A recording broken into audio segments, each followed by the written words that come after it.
हाय Harshita, hello. कैसा लग रहा है तुम्हें नामकरण में आके? मुझे बहुत अच्छा लग रहा है, मैं बहुत खुश हूँ। तुम तो बुआ हो मेरी। हाँ, मैं बुआ हूँ। मेरे दिल से बहुत सारी दुआएं हैं बच्चे के लिए, उसके माँ बाप के लिए। अच्छा। ऑल द बेस्ट उनकी नई जर्नी। Thank you. यहाँ पे मैं और मेरी बेटी नामकरण में आए हुए थे। दीदी की पोती हुई है तो उसी का नामकरण है, तो ये ब्लॉग बनाया है मैंने नामकरण। यहाँ पे सभी मेहमानों से मिलजुल रहे थे हम। बाकी अब नामकरण शुरू होने वाला था, तो यहाँ से अब आप भी देखिए नामकरण का ब्लॉग और मुझे बताइए कि आपको कैसा लगा, कमेंट ज़रूर कीजिएगा। यहाँ पे बुआ की तैयारी चल रही थी बच्चे के नाम रखने के लिए, लेकिन बच्ची बहुत रो रही थी क्योंकि बहुत सारे ज़्यादा लोगों को देख के बच्चे ऐसे ही करते हैं।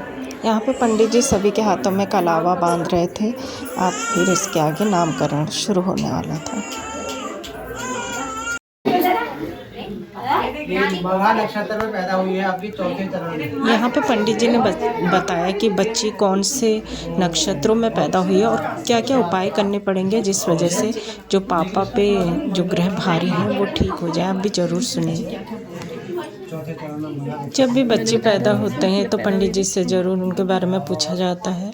तो नामकरण का मतलब यही होता है, हमारे पहाड़ी रीति रिवाज में पंडित जी नामकरण करते हैं और बच्चों का भविष्य बताते हैं और वो कौन से ग्रह नक्षत्रों में पैदा हुए ये भी बताते हैं। काम तो हो जाता है लेकिन बड़ी दिक्कत आती है खर्चा जुटाने में।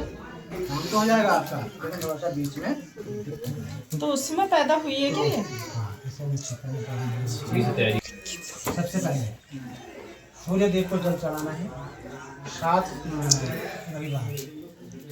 उसके बाद फिर आपको 6 महीने के बाद मंगलवार के व्रत लेने हैं 21, याद रखना। जब 6 महीने की हो जाएगी, जब 5 महीने हो जाएगा तो उससे पहले कोई व्रत नहीं। और यहाँ पे आस्था देखिए अपनी बोतल से दूध पी रही है और नामकरण भी देख रही है। चाय वाय पी सकते हो, नमकीन चीज़ें नहीं खाना। और सूर्यदेव को जल चढ़ाओगे, जल वहाँ चढ़ाएंगे और चावल जो है उसमें रहेगा, ध्यान से रखना नीचे ना गिरे। और वापसी में उसको जो है फिर घर कर देना। इस चावल को 3 दाने जो है घर के अंदर डाल देने। और कोई मंत्राई नहीं, कुछ नहीं, सूर्यदेव को प्रार्थना। और मंगलवार और शनिवार को आपको ओम भूर्भुवः स्वः ये पढ़ना है। आप हनुमान चालीसा पढ़ो, शिव चालीसा पढ़ो, कुछ भी पढ़ो, ये एक इसको 8 बार पढ़ लोगे सब पूरा होगा। ये चीज़ करनी है। और इसका 3 महीने के बाद एक पाठ करना है। आपकी ही आवाज आनी चाहिए और किसी की नहीं। अब ध्यान से सुनो, आप हमारी आवाज़ सुनो। यहाँ पर मेरी बेटी की भी सिंह राशि और उसी नाम से बच्चे का भी नाम पड़ रहा है, तो पंडित जी जो भी अच्छा बता रहे थे उसके बारे में तो वो बहुत खुश हो रही थी। आप भी देखिए। बुद्धिमान और थैंक यू, याददाश्त जो होती है बहुत अच्छी रहती है। Thank you.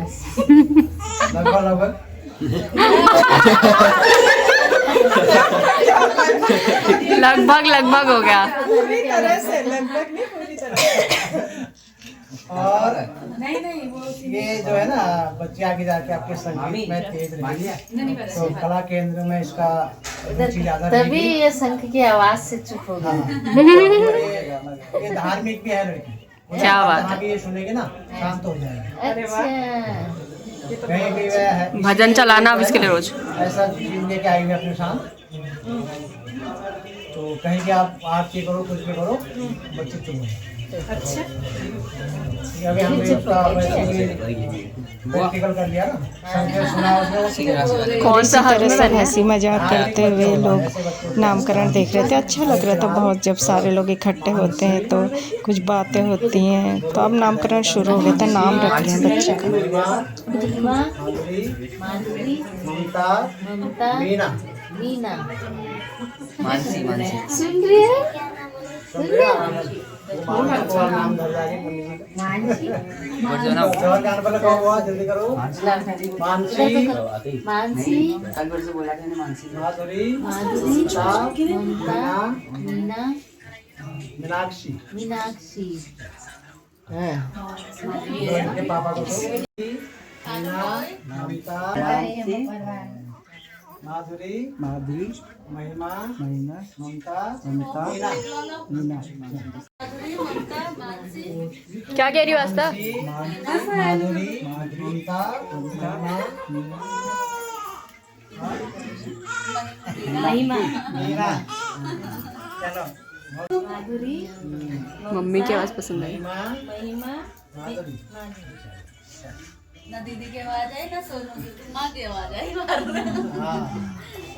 माधुरी, माधुरी मानसी, मानसी मीना, ममता, महिमा।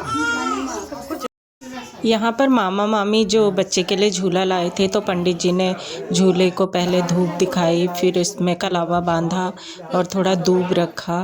तो ये सब रिवाज होते हैं जो बच्चे का ये जो झूला तैयार किया जाता है तो उसके लिए शुभ हो, सब ठीक ठाक रहे। फिर उन्हें पूजा पाठ करके बच्चे को लेटा दिया झूले में। तो यही सब रिवाज होते हैं नामकरण में। और सबसे अच्छा लगता है कि सबसे मुलाकात हो जाती है रिश्तेदारों से। यही टाइम होता है शादी ब्याह नामकरण वगैरह जो भी अच्छे काम होते हैं, इसमें सबसे भेंट हो जाती है। फिर बच्चे को सबने धागुल पहनाए। तो हमारे पहाड़ी में धागुल बोलते हैं जो चांदी के कंगन लाए जाते हैं बच्चे के लिए। मुकोट से हंसली भी लाई जाती है बच्चे के लिए। तो अभी मैं दिखाऊंगी आपको हंसली क्या होती है। तो बच्चे को सभी ने पहनाए धागुल, टीका लगाया, कपड़े दिए। तो जो भी लोग लाए थे रिश्तेदार सभी ने यहाँ पे टीका लगाया बच्चे को।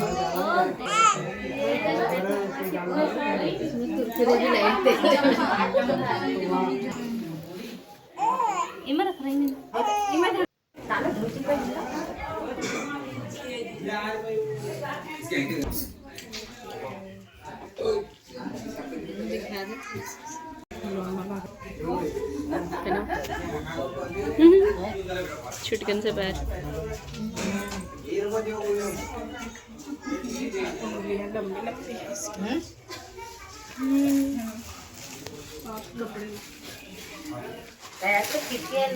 ये कपड़े लाए तेल ले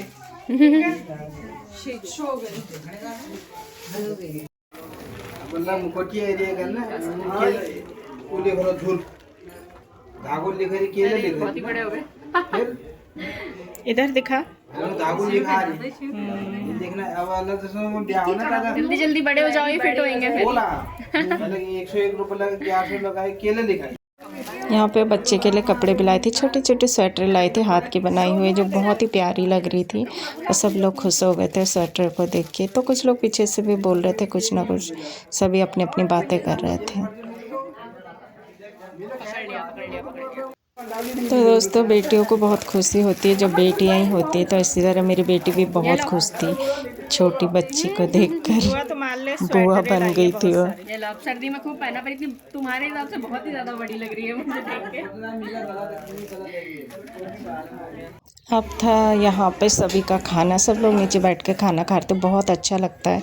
जैसे देख के हमारे पहाड़ी में तो अक्सर ये कल्चर होता है, सब नीचे बैठ के आराम से खाते हैं, बातें करते हैं। तो ये सब चल रहा था। और खाने में देखिए क्या क्या है, सभी कुछ है। तो वीडियो अच्छी लगी लाइक कमेंट शेयर ज़रूर कीजिएगा। तो मिलती हूँ अगले ब्लॉग में, तब तक बाय बाय।